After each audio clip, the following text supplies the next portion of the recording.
Hello my dear students, कैसे हैं आप सभी लोग। मैं अंकिता, आपकी English educator and welcome to my channel. बेटा, आज के इस वीडियो में हम the voice of the rain इस फॉर्म के एनसीईआरटी सॉल्यूशंस देखेंगे। और जो पिछली वीडियो थी जिसके अंदर मैंने इस फॉर्म का एक्सप्लेनेशन दिया था, उसमें मैंने आपसे अलग से ही बोला था कि एनसीईआरटी सॉल्यूशंस जरूर देखना, क्योंकि अगर फॉर्म में कहीं पर कुछ भी आपको ऐसा है जो समझ में नहीं आया हो, छूट गया हो, मिस हो गया हो, तो वो भी आपको एकदम क्लियर हो जाएगा, अच्छे से समझ में आ जाएगा। ठीक है। फिर भी अगर कहीं पर कोई भी दिक्कत हो गई हो तो you are always welcome to ask doubts. आपको पता है मैं आपके डाउट्स हमेशा क्लियर करती हूँ। ठीक है। तो चलिए अब हम जल्दी से इस वीडियो में आगे बढ़ते हैं, देखते हैं कौन कौन से क्वेश्चंस हैं। लेकिन ध्यान रखिए कि आपको इस वीडियो को लाइक करना है, ज्यादा से ज्यादा शेयर करना है, ताकि मैक्सिमम स्टूडेंट्स तक ये पहुंच सके। और अगर अभी तक चैनल को सब्सक्राइब नहीं किया है तो मेक श्योर आप मेरे इस चैनल को जरूर सब्सक्राइब कीजिए और टेलीग्राम चैनल्स को भी ज्वाइन कर लीजिए। बेटा, सारे के सारे जो पीडीएफ्स हैं आपको वहीं मिलेंगे। पीडीएफ्स यानी जो भी नोट्स मैं प्रिपेयर कर रही हूँ वो आपको वहीं पर ही मिलेंगे। ठीक है। और इन सब के डिस्क्रिप्शन लिंक्स जो हैं, चाहे चैनल का डिस्क्रिप्शन लिंक हो या वो सब आपको डिस्क्रिप्शन बॉक्स में मिल जाएंगे। ठीक है। तो आप जरूर से जरूर इन लिंक्स को फॉलो कीजिएगा। ठीक है। सबसे पहला क्वेश्चन है, there are two voices in the poem. दो आवाजें हैं भाई इस पोएम में। Who do they belong to, which lines indicate this. क्या ये बहुत मुश्किल क्वेश्चन है क्या? नहीं, बिल्कुल भी मुश्किल नहीं है, लेकिन फिर भी कई बार ये क्वेश्चन जो है उसमें स्टूडेंट्स जो है वो गलती कर देते हैं। क्या आंसर लिख देते हैं आपको मालूम है? एक आंसर तो वो रेन लिखते हैं और दूसरा आंसर कई बार वो पोअम लिख देते हैं।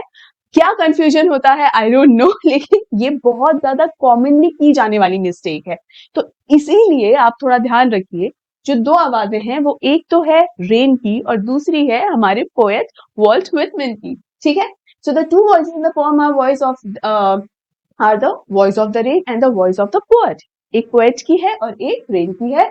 और कौन सी लाइन ये सजेस्ट कर रही है? देखिए, आई am the poem of earth. ये कौन सी लाइन है? ये जब रेन अपने खुद के बारे में बात करती है, वो वर्ड आता है ना ट्रांसलेटेड, उसके बाद जो पोएम शुरू होती है उसमें समझ में आ जाता है कि भाई अब ये रेन बात कर रही है। और कौन सी लाइन ये हिंट करती है? I am the poem of earth, ये वॉइस ऑफ द रेन कहती है। And the lines which indicate the voice of the poet are, and who are thou. जो इस पोएम की जो सबसे पहली लाइन है जो कि क्वेश्चन से शुरू होती है, एंड हु आर दाउ यानी and who are you, said I to the soft falling shower. मैंने ये इस रिमझिम गिरती हुई बारिश से पूछा। तो ये किसने पूछा? इस पोएट ने पूछा। और पोएट का नाम क्या है? Walt Whitman. ठीक है। तो ये था पहला क्वेश्चन। दूसरा है, what does the phrase strange to tell mean. ये बहुत ही इंपॉर्टेंट क्वेश्चन है बेटा। भाई, स्ट्रेंज टू टेल इस बात का मीनिंग क्या है? इसका मीनिंग यही है कि पोम जो है, इस पोम के अंदर जो रेन के बारे में बात हो रही है कि रेन ने एक आंसर दिया। क्या ये बहुत ही ऑर्डिनरी सी बात है? नहीं, it is something extra ordinary, it is something strange. बहुत ही अलग सी बात है कि क्या रेन ने जवाब दिया, उसने आंसर किया। तो ये अपने आप में एक बहुत ही अजीबोगरीब और बहुत ही अलग बात है जो कोई उम्मीद नहीं करता, एक्सपेक्ट नहीं करता। तो देखिए, the phrase strange to tell means that it was strange for the soft falling rain to reply to the poet's question. When the poet asked the rain, "Who art thou?" the rain replied, "I am the poem of the earth." ये वाकई में अपने आप में बहुत ही अलग सी और अजीब सी बात है कि जब पोएट ने पूछा कि तुम कौन हो, तो जबरदस्त बात हो गई कि भाई मैं इस धरती की कविता हूँ। और ये बात किसने कही? खुद रेन ने कही। कि जो सवाल उससे पूछा गया, रेन से पूछा गया, रेन ने उसका जवाब भी दिया। ये मोस्ट अनएक्सपेक्टेड था, लेकिन ये हुआ। और यही चीज स्ट्रेंज टू टेल है। ठीक है। चलिए आगे बढ़ते हैं। अगला क्वेश्चन है, there is a parallel drawn between rain and music. ये मैंने आपको एक्सप्लेनेशन के अंदर बताया था बेटा। अगर वो वीडियो नहीं देखा है एक्सप्लेनेशन वाला, जरूर देखिएगा। बहुत सारे स्टूडेंट्स जो हैं वो डायरेक्टली एनसीईआरटी सॉल्यूशंस पे आ जाते हैं, एक्सप्लेनेशन का वीडियो स्किप करते हैं, क्योंकि पेशेंस आज के टाइम पे कम होने लगा है, जल्दी जल्दी चीजें पता चल जाए। बट प्लीज शॉर्टकट्स को मत अपनाइए। शॉर्टकट्स जैसी कोई चीज नहीं होती है। हाँ, स्मार्ट वेज होते हैं, लेकिन गलती हमारी है। हम क्या समझते हैं कि स्मार्ट वे का मतलब होता है जो शॉर्टकट हो। नो, शॉर्टकट कभी भी स्मार्टर वे नहीं हो सकता है, कभी भी नहीं हो सकता है। तो एक्सप्लेनेशन का वीडियो जरूर देखिए। उसका जो लिंक है यहाँ पर आपको दिख जाएगा। मेक श्योर एक्सप्लेनेशन का वीडियो देखो। उसके अंदर मैंने ये पैरेलल या जो डायरेक्ट कंपैरिजन है वो बताया है रेन और म्यूजिक के बीच का। विच words indicate this, explain the similarity between the two. अब ये पूरा एक डिटेल्ड आंसर है और इसे अच्छे से समझिएगा। अगर उस एक्सप्लेनेशन के वीडियो में इनकेस कुछ चीजें रह गई हूँ तो वो यहाँ आपको पूरी तरीके से समझ में आ जाएंगी। देखिए, the lines for the song issuing from its birth place after fulfilment wandering recked और unrecked duly with love returns draw a parallel between rain and music. Last की जो 3 लाइनें हैं ना, जो पैरेंथेसिस ब्रैकेट के अंदर है, वही लाइनें जो है पैरेलल ड्रॉ करती हैं, क्योंकि वो लाइनें म्यूजिक के लिए, जो सॉन्ग के लिए और रेन दोनों के लिए साथ में कही हुई है। Here the poet compares the life cycle of the rain and the song, कि एक गाने की, एक गीत की क्या लाइफ साइकिल होती है और एक रेन की क्या लाइफ साइकिल होती है, वो दोनों की लाइफ साइकिल को एक ही सेंटेंस से उसने कंपेयर कर दिया है। देखिए कैसे, as the song originated from the heart of the singer, जिस तरीके से गाना जो है वो एक सिंगर के हार्ट से निकलता है। इस पॉम के अंदर हालांकि ये गाना वॉल्ट विटमैन के हाथ से है, तो यहाँ पर सिंगर पढ़कर कंफ्यूज मत हो जाना, वॉल्ट विटमैन के ही हाथ से है, ये पोएट के हाथ से है। तो जैसे एक गाना, एक गीत जो होता है, एक सुरीला गीत एक सिंगर के दिल से निकलता है, वॉन्डर्स टू द वर्ल्ड, दुनिया तक पहुंचता है, वेदर लाइक्ड और नॉट, भले उसे कोई पसंद कर रहा हो या ना कर रहा हो, comes back to its birth place in the end with lots of love, और पूरी दुनिया में जाने के बाद, भले कोई इसे पसंद करे या ना करे, with love that song returns to the singer.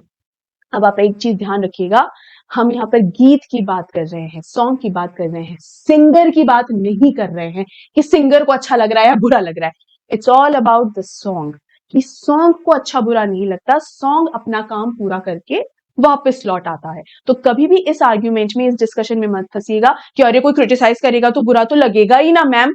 शायद सिंगर को बुरा लग सकता है, मे बी अगर लगे तो, लेकिन सॉन्ग को अपने आप में कोई बुरा नहीं लगता है, उसका काम होता है लोगों तक पहुंचना, दैट्स इट। ठीक है। Similarly, the rain that originates from earth, its birthplace, its origin, fulfills its duty to beautify and purify the earth and wanders and comes back with love for its creator। और जिस तरीके से ये गीत बिना सोचे कि उसे पसंद किया जा रहा है नहीं, पूरी दुनिया में घूम फिर के लोगों तक पहुंचकर वापस एक सिंगर के हार्ट तक लौट आती है, उसी तरीके से एक बारिश भी ऐसी ही होती है जो अपना कर्म पूरा करके, निभा के, पूरी दुनिया में जाके उसे खूबसूरत बना के, स्वच्छ बना के, प्योर करके वापस अपने ओरिजिन पर लौट आती है, यानी वापस धरती में मिल जाती है, इसी धरती से उपजती है, इसी धरती में फिर मिल जाती है। यानी जिस तरह सॉन्ग, जो उसका ओरिजिन है, यानी सॉन्ग और रेन दोनों ही अपने बर्थ प्लेस से उठते हैं और वापस अपनी बर्थ प्लेस में ही आकर मिल जाते हैं। तो इन दोनों की जो लाइफ साइकिल है बहुत ही खूबसूरती से दिखाई है वॉल्ट विटमैन ने। ठीक है। And it fulfils it's duty, ये शब्द बहुत दिमाग में, एकदम जहन में डाल लीजिएगा। मुश्किल शब्द नहीं है, फुलफिल कोई पहली बार थोड़ी सुना है, हमेशा से सुनते आ रहे हैं, लेकिन बहुत ही अच्छा शब्द है यहाँ पर, बहुत ही अप्रोप्रिएट वर्ड है यहाँ पर, कि ये अपना काम कंप्लीट नहीं कर रहे हैं मात्र कि हाँ काम खत्म हुआ, ये अपना काम पूरा निभा रहे हैं जिम्मेदारी से, ये सोचे बिना कि कोई और क्या सोचता होगा या किसी को क्या लगता होगा, जिम्मेदारी से अपना काम निभा रहे हैं। ठीक है। तो ये पैरेलल ड्रॉ करा है इस पोएम के अंदर रेन और सॉन्ग के बीच में हमारे वॉल्ट विटमैन ने। ठीक है। आगे next question is, how is the cyclic movement of rain brought out in the poem? Compare it with what you have learned in science। ये बहुत सिंपल है। बेसिकली जो लाइफ साइकिल है, again evaporation, condensation, then precipitation, ये science में हमने ये पढ़ा है ना। इस पूरे साइंस के इस कॉन्सेप्ट को, ये जो लाइफ साइकिल है, इस पूरे को इस पोम के थ्रू बताया गया है और बहुत ही खूबसूरती से, बहुत ही इमोशंस के साथ बताया गया है। बस यही है इसका ओरिजिनल एक्सप्लेनेशन, आपके सामने है ही कि water rises from the land and the bottom is seen in the form of vapour. Science में क्या होगा, the water is evaporated in the form of water vapour and that's it. बस उसको खूबसूरती से यहाँ पर एक पोएटिक अंदाज में रिप्रेजेंट किया हुआ है। उसके बाद it changes it's form, transforms itself into clouds, और जैसे ही आकाश में जाती है तो बादलों में तब्दील हो जाती है, बादलों में कन्वर्ट हो जाती है। उसे क्या कहते हैं, इट कंडेंसेस, कंडेंसेशन होता है, condenses in the sky to form clouds, right. यही होती है नेक्स्ट स्टेज। उसके बाद it comes down to the earth in the form of rain, बारिश के रूप में बरस जाती है। तो यहाँ क्या है, and then rains down in the form of water into rivers, streams, ground, ocean, etc. फिर वाटर बॉडीज में, जमीन पर बारिश फिर से गिर जाती है और जहां से ये बारिश उठी थी वहीं पर लौट आती है कि नहीं। Provide water, give life to unborn and latent seeds inside the earth. The rain purifies and beautifies the earth. ये हमारी पोम में है कि सबको खूबसूरत कर देती है, जीवन दान देती है. अगर बारिश ना बरसे तो सीड्स हमेशा सीड्स रह जाएं, कभी भी पौधे ना बने. और यहाँ पर the rain describes it eternal journey itself. Poem के अंदर इटर्नल जर्नी बताते हैं और साइंस में भी वही कॉन्सेप्ट है कि किस तरीके से ये तीनों अलग अलग फॉर्म में बारिश जो है साइकिल लगातार कंटिन्यूअली चलती ही रहती है, कंटिन्यूअस चलती ही रहती है. ठीक है, आया समझ में. Next question is why are the last two lines put within brackets? Again something very important. ये important आपके एग्जाम पॉइंट ऑफ व्यू से इंपॉर्टेंट नहीं है, आपके समझने के लिए जरूरी है कि ब्रैकेट्स यानी पैरेंथेसिस में वो क्यों है. ठीक है, पोएटिक डिवाइसेस समझाते टाइम मैंने बताया था, एक बार फिर से देखते हैं कि लास्ट टू लाइन फिर से ब्रैकेट में लिखा because they are the observations made by the poet. वो पोएट का ऑब्जर्वेशन है. पूरी पोएम रेन कह रही है that I am the poem of the earth, है ना, वो रेन कह रही है. लेकिन फिर पोएट की ऑब्जर्वेशन आ गई तो उस ऑब्जर्वेशन को अलग दिखाने के लिए ये पैरेंथेसिस में है और उसकी थॉट्स क्या है पोएट के, वो थॉट्स दिखाने के लिए. ठीक है, he made a similarity between the rain and the music. ये म्यूजिक यहाँ पर क्या है, बेसिकली सॉन्ग ही है. ठीक है, गीत को कई बार म्यूजिक हम यहाँ क्यों लिख रहे हैं, सिर्फ इसलिए उसका एक सुरीला अंदाज दिखाने के लिए कि वो बहुत सुरीला होता है, मीठा होता है और दिल को छू जाता है, इसलिए. ठीक है, तो यहाँ पर क्या बताया जा रहा है, इस सिमिलैरिटी को ड्रॉ करने के लिए. ये पैरेलल ड्रॉ करना या सिमिलैरिटी एक ही बात होती है कि एक डायरेक्ट कंपैरिजन है जिसमें सिमिलैरिटी बता रहे हैं. ठीक है, कंपैरिजन में तो डिफरेंशिएशंस भी बता सकते हैं, लेकिन पैरेलल की बात जब करते हैं तो एक डायरेक्ट कंपैरिजन हम बता रहे होते हैं कि क्या क्या सिमिलैरिटी हो सकती है. ठीक है, तो यहाँ देखिए पोएट की ऑब्जर्वेशंस, उसके थॉट्स, ओपिनियंस, क्या ख्यालात हैं, वो अलग से बताने के लिए, रेन की बात से अलग दिखाने के लिए इस फॉर्म के अंदर उसे पैरेंथेसिस में बताया गया है ताकि वो अलग से समझ में आ जाए. ठीक है, next question is list the pair of opposites found in the form. ये जो ऑपोजिट है उनको बताना है, जैसे डे नाइट, ये बताया रेक्ट अनरेक्ट, राइज डिसेंड. ठीक है, notice the following sentence patterns. ये जो सेंटेंस है इनको ध्यान दो. Rewrite the above sentences in prose. Prose मतलब सिंपल इंग्लिश के अंदर अपनी बात सीधा सीधा कहना.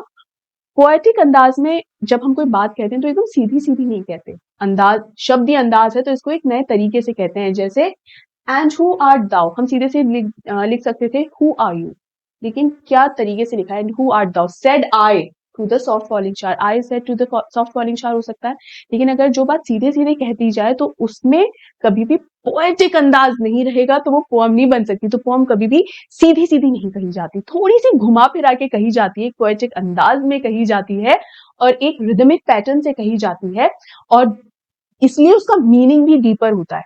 ठीक है, अदरवाइज अगर सीधी सीधी कही जाए ना तो जितनी बात कही गई है उसका मीनिंग भी बस उतना सा ही रहता है, लिमिटेड. लेकिन घुमा फिरा के कही हुई बात का मीनिंग बहुत गहरा होता है. ठीक है, देखिए प्रोज में ये सेम सेंटेंस किस तरह से लिखेंगे. I asked a soft falling शार अबाउट इट्स आइडेंटिटी. सीधा सीधा कि भैया उसकी आइडेंटिटी, उसकी पहचान के लिए हमने पूछा कि भैया तुम कौन हो. प्रोज में सिंपल सीधा. ठीक है, I am the form of word said the voice of the rain. कितना तरीके से अपने आप को एक्सप्लेन कर रही है. लेकिन प्रोज में अगर कहेंगे तो the voice of the rain presented. Voice of the rain ने क्या कहा कि वो इस धरती की कविता है. सिंपली एकदम, कोई अलग से अंदाज, अनोखा अंदाज नहीं है. इटर्नल आई राइज. ठीक है, आई राइज इटर्नली भी कह सकती थी, लेकिन कैसे कहा है, इटर्नल आई राइज. देखिए the rain told the poet that she rises upwards in a never ending process. कि एक नेवर एंडिंग प्रोसेस है. इटर्नल आया था, इटर्नल क्या होता है, जिसका कभी अंत ना हो, अनंत. तो एक कंटिन्यूटी को दिखाता है कि ये जो साइकिल है ये कंटिन्यूअस चलती रहती है. तो सिंपली प्रोज में लिख दिया है. ठीक है, लास्ट है for song duly with love returns.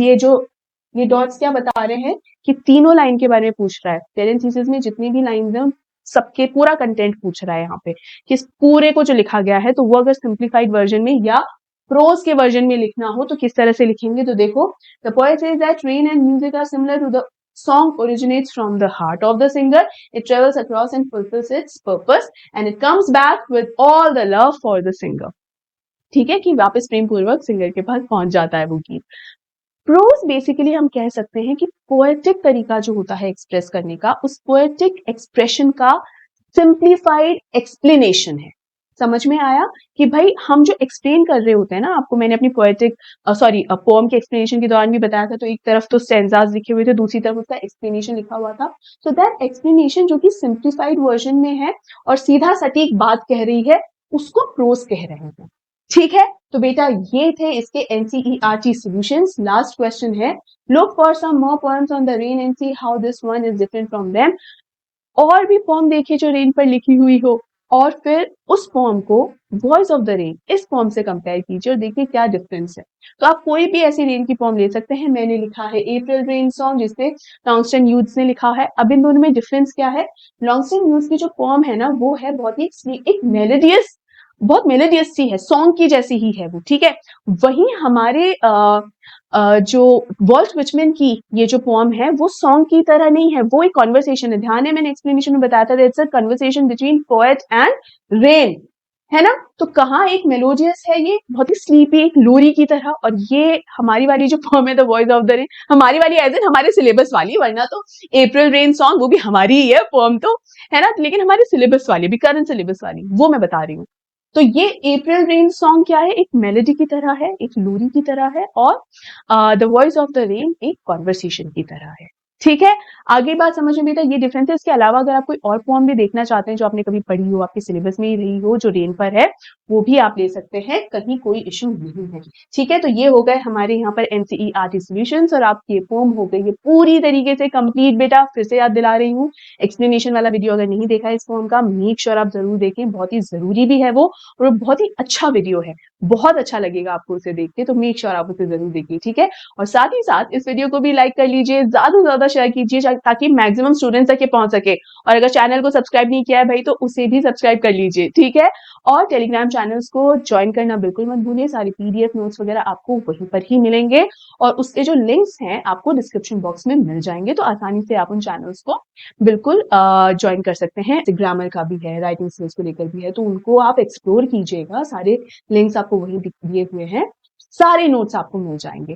ठीक है बेटा, तो यहाँ पर हम इस वीडियो को एंड करते हैं। अपना ढेर सारा ध्यान रखिए, डाउट होने पर पूछ लीजिए।